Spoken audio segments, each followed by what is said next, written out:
প্রিয়তম, পিরিয়ডের যন্ত্রণায় যখন বেডশিটটা আঁকড়ে ধরে নীরবে চোখের পানি ঝরাচ্ছিলাম, ঠিক সেই মুহূর্তে পেটের উপরে গরম কিছুর স্পর্শ পেয়ে আবেশে ঠোঁটের কোণে হাসি ফুটে উঠল আমার। ঘড়িতে এখন সময়ের ঠিক রাত ২টা। পিরিয়ড শুরু হয়েছে প্রায় ঘণ্টাখানিক আগে। আর এর মাঝে আমার চেহারার লাবণ্য কমে গেছে। আর এর কারণ আমার পেটের ব্যথার যন্ত্রণা। এই পেটের ব্যথার যন্ত্রণায় চোখে পানি চলে এসেছে। এত রাতে ব্যথা নিয়ে পড়ে আছি যাতে আবির বুঝতে না পারে যে আমার কষ্ট হচ্ছে।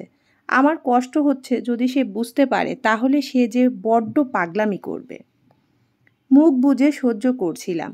হুট করেই দেখি আবির উঠে ওয়াশরুমে চলে গেল।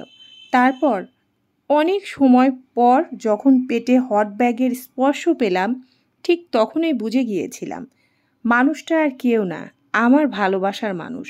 এত রাতে আমার জন্য কিচেনে গিয়ে গরম পানি করে নিয়ে এসেছে।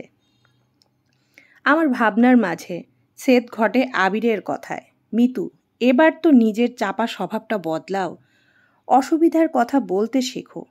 আমি তো আর সব জানতা সমরেশ না যে না বললেই সব বুঝে যাব।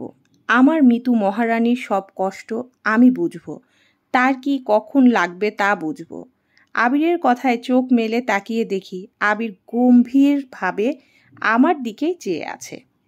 সে একদম রাত জাগতে পারে না। এত রাতে জাগানোর জন্য তার চোখের নিচে কালি পড়ে যায়। এটা নতুন কিছু নয়। বিয়ের পর থেকেই যখন আমার পিরিয়ড শুরু হয়, আমার চাইতে আবিরের শরীর বেশি ভেঙে পড়ে।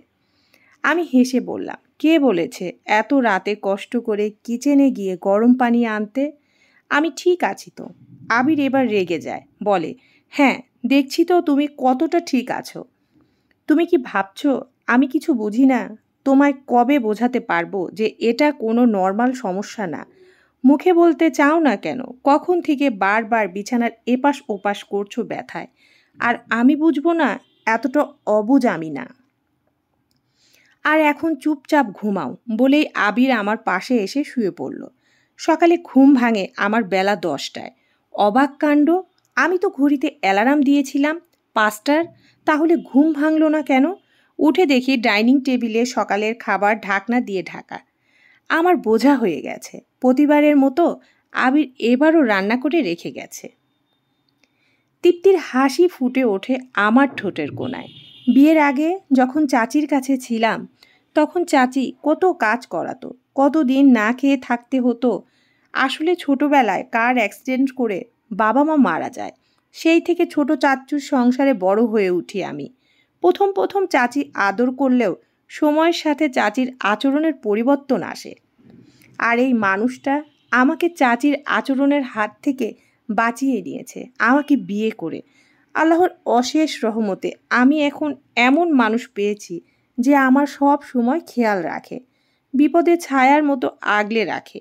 আমার জীবনের সবচেয়ে প্রিয় মানুষ আমার স্বপ্ন পুরুষ, আমার স্বামী আবির। তাকে আমি ভীষণ ভালোবাসি। গল্প প্রিয়তম।